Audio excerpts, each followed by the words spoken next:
Tere head liiklejad, kohe on teie ees rubriigi Head teed järjekordne lugu. Seekord viib Kerli Tello meid välitöödele ehk teehooldajate argipäeva. Ja tundub, et Kerli on juba ka kuuldel ning paistab, et hooldeauto roolis täna. Kerli, kas sa tõesti proovisid lumesahaga manööverdamise juba ära? Ei, esialgu niisama imetlen, on ikka suur masin küll. See, et auto välja sõidab, on jäämäe tipp, kuigi ülioluline tipp. Sellel eelneb terve rida otsuseid ja tegevusi ja sellest me täna räägimegi. Siin majas käib töö põhimõtteliselt 24/7, sest libeduse ja teinekord ka lumetõrjeks peab alati valmis olema. Täna on esimene libeduse tõrje juba tehtud. Valvemeister Marek Sturm teeb järelkontrolli Tallinn-Tartu maanteel, mis teatavasti on kõrgeima hooldetasemega tee. Täna on 4, aga muidu kui jääd ja lund ikka näitab, siis 2 üles ja 3 väljas juba ja kui veab, siis saa võetu koju, kui ei vea, siis ei saa ja siin ei olegi, siis hommikul mehed toob patroola peale, puistavad ära teed, siis võtad uue koorma, selleks ajaks on kohvid valmis tehtud meil ja kui on vaja, siis käime teise taseme ka üle veel ja ega muud ei olegi. Teeder F2 Jõgevamaa piirkonna sisse jääb ala Põltsamaast Peipsi järveni, sealhulgas ligi 40 kilomeetrit Tallinn-Tartu maanteed. Teehooldebaasi tööelu koordineerib teemeister. Kas teie saate käia tööl 9-5 või olete teie ka ikkagi 24/7 kogu aeg niimoodi valvel ja vaatate, mis toimub? Üldjuhul on tööaeg 8-5, aga vastavalt ilmaoludele, kui lubab siin lund või libedust või siis ikkagi põhimõtteliselt 24/7, et hoian pidevalt kätt pulsil, et kas on vaja nii-öelda abistada, et ütleme, valvemeistrid asjad on kõik olemas, aga mõnikord on vaja nõu anda või siis sekkumist.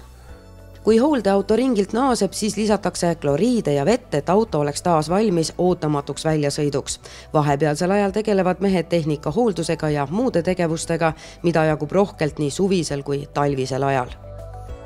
Te jälgite ju pidevalt Maanteeameti, Teede Tehnokeskuse ja ilmajaama infot, aga teete ka ise mõõtmisi? Jaa, Teede Tehnokeskuse ilmaplatvorm võtab tee ilmajaama punktidest andmeid, aga neid on niivõrd õredalt, siis punktide vahelises alades peame ise nii-öelda kontrollima.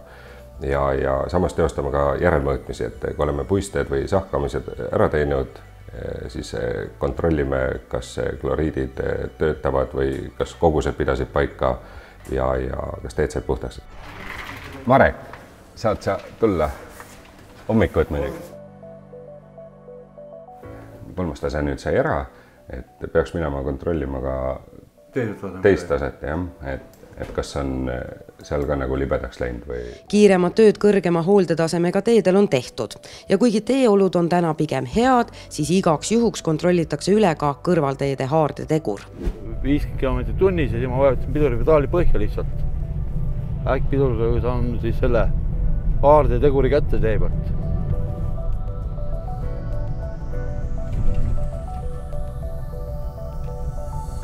See tee on ideaalne. See on, kõik see näidud on üle lubatud. 0,3 on siin lubatud, meil on 0,44.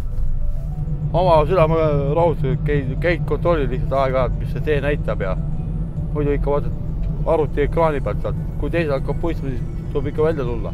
Teemeistrid tunnetavad selgelt oma töö vastutusrikkust. Samas näevad nad igapäevaselt, kui kergemeelselt meie teedel kiirust ületatakse, olgu tegu sõiduauto või bussijuhtidega. Ja teeolusid hästi tundes nad sellele hea pilguga ei vaata. See ongi see kõige hullem, et see, kui meie tööle hakkame, näiteks ei ole midagi tund hiljem või 2 hiljem on jälle jääs asi. Ikka on vastutus suur ju. Ega keegi ei taha siin, et mingi auto kummuligi tee äärb kuskil on ju. Ei jõua üleval olla 24/7 kogu aeg. Iga auto järgi soola panna siin. Samas on ka, meil autojuhid on ju ega aastaringselt 110-ga peab sõitma tee peal siin. Pidamine oli hea ja 0,4.